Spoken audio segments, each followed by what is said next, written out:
every single morning.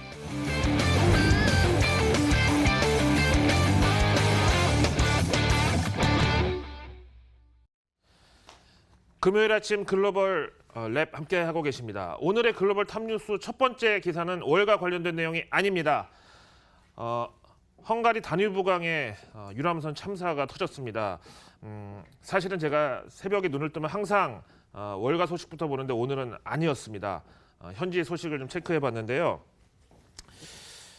밤새도록 추가 생존자가 아직 발견되지 않았다고 합니다. 지금 모든 구조대가 다뉴브강에 집결해서 헝가리에 있는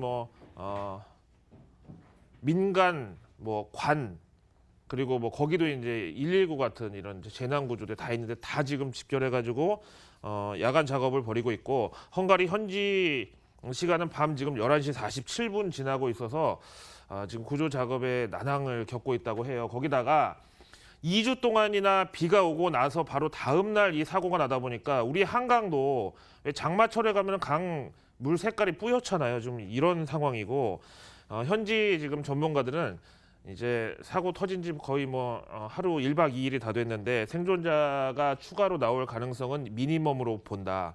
이런 안타까운 소식입니다. 그다음에 부다페스트 시경도 현재 정밀 수사에 착수했는데 어제 문재인 대통령 얘기하신 대로 속도가 생명이라고 했잖아요. 그런 면에서 지금 좀 많이 늦지 않았나라는 생각이 들고 또 물론 희생자 안타깝지만 2차 사고나 희생자는 없도록 또 안전에 만전을 기해야 되겠습니다. AP통신에서는 현지 경찰이 먼저 탈출한 선장을 체포했다고 어쨌든 이 사진에 보는 대로 지금 모든 구조대가 집결해 있는데 또 여기서 약간 좀 슬프면서도 좀 안타까운 게 뭐냐면은 어차피 여행사 이름 언론에 다 나왔으니까요. 참 좋은 여행사인데 이게 이제 외신의 이름은 베리 굿 투어예요. 베리 굿 투어에서 참 뭐라고 좀 얘기를 해야 될지 모르겠는데 어쨌든 우리 한국 관광객들이 탄 작은 배가 이제 큰 유람선에 충돌한 건데 우리 관광객들 탄 배의 이름은 머메이드, 그러니까 이너. 그다음에 이번에 충돌한 큰 배 이름은 바이킹. 그러니까 이너하고 바이킹하고 갖다 서로 정면 충돌했으니까 결과는 그렇다는 거고. 그다음에 이제 또 조금 그런 거는 외신에서 이제 이 유람선 사고로 이제 페리라고 하는데 유람선이 페리인데 페리 하면 세월 페리에서 또 한국의 세월호 참사에 대해서 언급을 하고 있다는 거.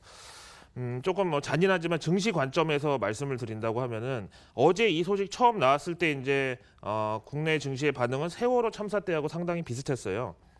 재난 관련주는 뜨고 여행, 호텔, 레저 이런 데 어쨌든 매도 나왔고 그다음에 손해보험 관련주는 강보합.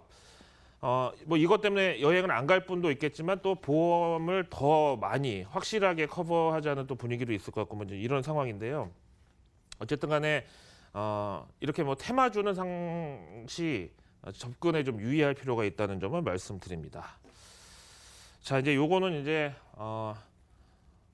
앞으로 좋은 소식이 들어오기는 조금 힘들다고 보고 일단 일단락을 하고 어쨌든지 간에 오늘 우리 증시는 이제 앞으로 2시간 후면 열립니다. 여기에 대비하는 시간으로 바로 넘어갈게요.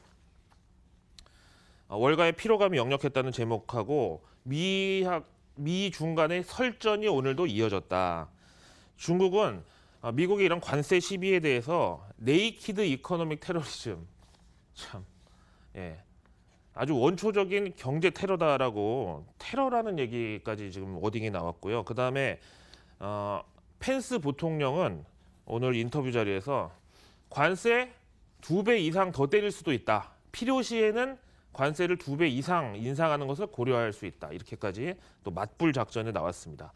그다음에 트럼프 대통령은 트위터에서 중국과의 무역 협상이 잘 돼가고 있다. 혹은 좋은 결과를 낼 것이다. 아무런 언급도 하지 않고 고의적으로 하루에도 트위터를 어떤 날은 10몇 개씩 하고 또 제가 이 트럼프 트위터를 푸시 알림을 해놔가지고 트럼프 대통령이 트위터 올리면 바로 제 핸드폰에 뜨게 해놨는데 어떨 때는 1시간에 2개씩 올리고 이러는데 고의적으로 중국 관련 내용은 아예 싹 언급을 지금 안 하고 있는 이런 약간 무시하는 듯한 느낌을 주는 상태죠.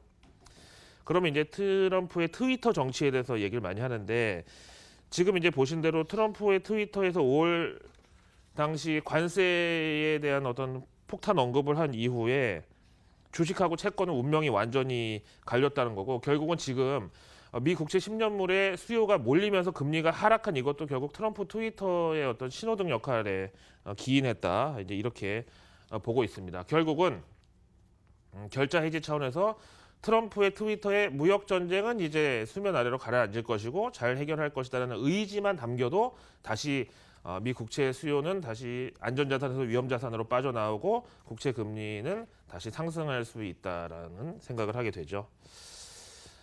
자, 그다음에 미국의 펀더멘탈 데이터를 하나 보겠는데 1분기 GDP가 오늘 수정치 나왔습니다. 잘 아시는 대로 미국의 GDP는 속보치, 수정치, 최종치 이렇게 3번 발표되는데 이번 게 이제 중간 2번째 결과였거든요.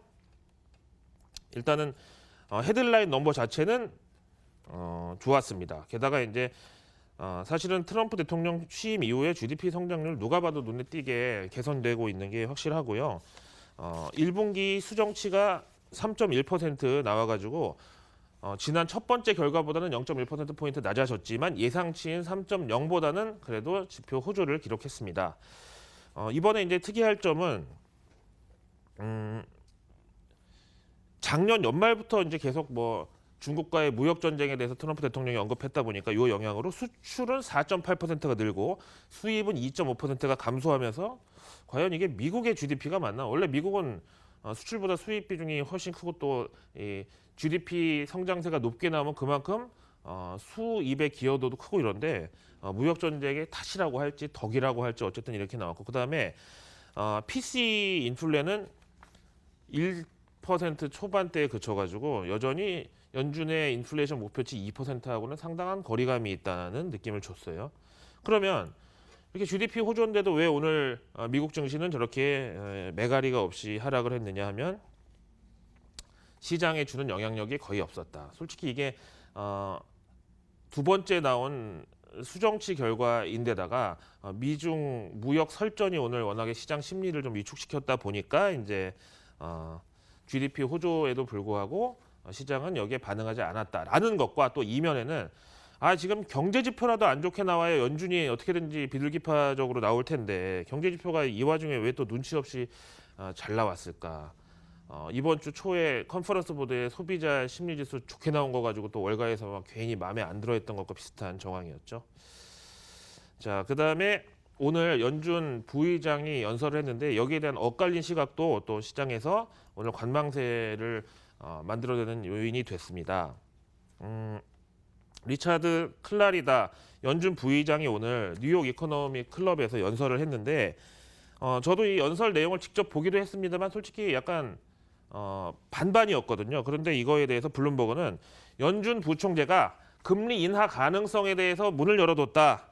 잠재적 리스크에 대응하는 차원에서 지금 현재 미국 증시의 리스크보다는 앞으로 있을, 그러니까 미중 무역 분쟁이나 여러 가지 뭐 유로존 경기 둔화라든가 이제 이런 대외 이슈에 따라서 미국 경제가 둔화될 경우에 금리를 인하할 수도 있다라는 문을 열어뒀다고 평가를 했는데 CNBC에서는 그렇지 않다.